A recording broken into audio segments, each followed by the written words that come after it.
बचाना चाह रहे हैं? मेरा प्रश्न ये है, कौन ऐसे हाई प्रोफाइल लोग इस मौत के पीछे हैं जिनको वहां की सरकार पुलिस को मैनिपुलेट करके बचा रही है? उसकी 10 लाख की जो इनकम है वो एक साल में मात्र 4 लाख बढ़ी है, यानी कि 10 से 14 लाख गई है। अगर एक साल में तुम्हारी आय जो है बढ़कर के 14 लाख होती है तो फिर तुम कैसे लाखों लाख, 60 लाख, 70 लाख, 80 लाख के फ्लैट्स वहां पर खरीद पा रही हो? ये भी कहते हैं कि जिस फ्लैट में अभी वो अपने परिवार के साथ रह रही है, जुहू में शायद, वो भी फ्लैट रिया के नाम पर है और वो करोड़ों का फ्लैट है। हमारे साथ ममता काले जी हैं, पॉलिटिकल एनालिस्ट हैं, और उनसे हम बात करेंगे, आज पूछेंगे कि वो क्या समझ रहे हैं और किस तरीके का अभी जो है कार्रवाई ये किस दिशा में जाती दिख रही है। महाराष्ट्र गवर्नमेंट के ऊपर किस तरीके के सवाल अभी भी बने हुए हैं कि उन्होंने कार्रवाई को किस तरीके से मैनिपुलेट कर रखा था। मैम स्वागत है आपका। Thank you. देखिए, ऐसा है, जहां तक रिया चक्रवर्ती का सवाल है, इस लड़की पर ईडी आज प्रश्न चिन्ह लगा रही है, लेकिन परिवार को इस पर शुरू से शक था।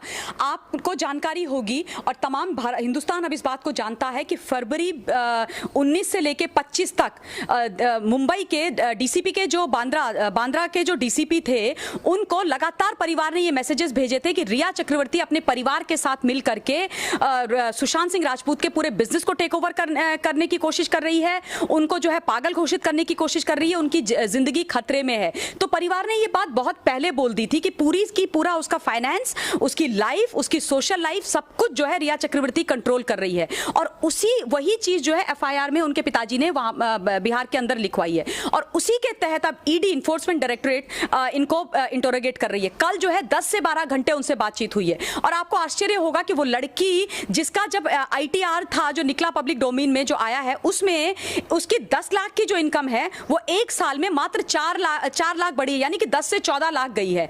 अगर एक साल में तुम्हारी आय जो है बढ़कर के 14 लाख होती है तो फिर तुम कैसे लाखों लाख, 60 लाख, 70 लाख, 80 लाख के फ्लैट्स वहां पर खरीद पा रही हो? ये भी कहते हैं कि जिस फ्लैट में अभी वो अपने परिवार के साथ रह रही है, जुहू में शायद, वो भी फ्लैट रिया के नाम पर है और वो करोड़ों का फ्लैट है। तो आप ये बताइए, अगर आपकी आमदनी आप 98 है तो आप खर्चा रुपया कैसे कर सकते हो? आपने कैसे इतने महंगे महंगे फ्लैट्स वहां पर खरीदे हैं? आपका सोर्स ऑफ इनकम क्या था? और अभी तक वो पेपर सीडी को नहीं दे पाई हैं। 2-3 बारी वो वहां जा चुकी हैं, उनके भाई जा चुके हैं, उनके पिताजी जा चुके हैं। पेपर्स वो बार बार कहते हैं कि हम देंगे, लेकिन वो पेपर्स प्रोड्यूस नहीं कर पाए हैं, और ना वो ये एक्सप्लेन कर पाई हैं कि उन्होंने वो जो प्रॉपर्टीज थी वहां पर, जो 70 लाख, 80 लाख के, करोड़ों के बाकी जो फ्लैट्स इन्होंने खरीदे, उन्होंने कैसे खरीदे, अभी तक एक्सप्लेन नहीं कर पाई हैं। आश्चर्य और दुख की बात यह है कि ये अपने परिवार के साथ उसको कई महीनों तक मुंबई का जो एयरपोर्ट है उसके साइड में एक रिजॉर्ट है, उसमें इसने रखा, ये बोल के कि मेरे पिता डॉक्टर हैं, तुमको मेंटली तुम अपसेट हो, तुमको जो है बाइपोलर है,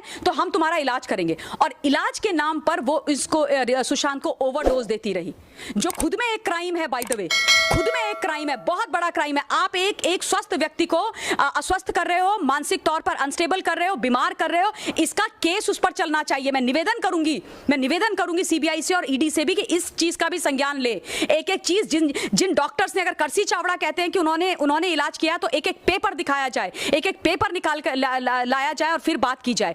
और उसके बाद आप सोचो, ये लड़की जो है उसके चारों तरफ से उसको घेर लिया, परिवार वालों से बात नहीं करने दे रही है। उसकी बहन का ये स्टेटमेंट है, उसकी बहन ने स्टेटमेंट जारी किया है, ये बोला है कि मैं अपने भाई को मिलने के लिए जब मुंबई गई, मैं उसके घर पर गई तो मुझे अपने भाई के घर के अंदर नहीं घुसने दिया। सोचो आप, कितने दुख की बात है। 6 घंटे उस लड़की को, उसकी बहन को बेसमेंट में सिक्योरिटी गार्ड्स के साथ बिठा के रखा, लेकिन रिया ने अंदर आने नहीं दिया। और जो जितने भी उसके घर के मैनेजर, हाउस हेल्प थे, क्योंकि वो तो सब रिया के प्यादे थे ना, उन्होंने अंदर आने नहीं दिया। इस तरीके का नेक्सस तुम कर रहे हो। तो उसके बाद ये घटिया लोग आकर के मीडिया में बोलते हैं कि परिवार वालों को मिलने से किसने रोका था? परिवार वहां जा रहा है, मिन्नतें कर रहा है, मिलने नहीं दिया जा रहा है। उस लड़के को तुम ओवरडोज दे करके तुमने उसको सोने जैसी कंडीशन में कर रखा है। ये भी सच बात है, और ये भी कहा जाता है कि ओवरडोज दे करके वो बेहोशी जैसी हालत में रहता था और ये अपने परिवार को बुलाकर फर्स्ट फ्लोर में पार्टी करती थी। लेकिन देखिए आप, खाकी और खादी का बहुत गंदा खेल वहां पर चल रहा है। 57 से 58 दिन हो गए, वहां पर 2 मृत्यु हुई हैं, दोनों मृत्यु को सुसाइड करार कर दिया गया। कौन सी इनकी पुलिस, कौन सी पुलिस कैसे बोल सकती है ऐसे? आप बताओ मुझे कि आप पहुंचो क्राइम सीन पे, 5 मिनट के अंदर आपने ये बोल दिया कि ये तो जी हत्या नहीं है, आत्महत्या है। कैसे बोल दिया? विसेरा की रिपोर्ट नहीं, ऑटोप्सी की रिपोर्ट नहीं, तुमने कोई जानकारी नहीं ली, कुछ नहीं किया, 5 मिनट में तुमने बोल दिया। 5 मिनट फॉरेंसिक वाली टीम पहुंची, फॉरेंसिक वाली टीम कहती है कि ये जो हमारा वीडियो है ये लीक नहीं होना चाहिए वरना हमारी सारी की सारी जो जांच है वो खराब हो जाएगी।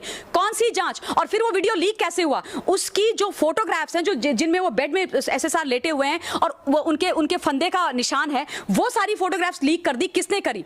और तुम कहते हो कि उसने जो है फंदे से लटक करके आत्महत्या करी। तो फिर जब सारी फोटोज हैं तो लटके हुए की फोटो क्यों नहीं है? लटके हुए की फोटो क्यों नहीं है? किसने उसकी डेड बॉडी उतारी? जब तुमने उसको उसके बिस्तर में उसकी फोटो खींच दी तो फिर लटकने की फोटो क्यों नहीं खींची? उसका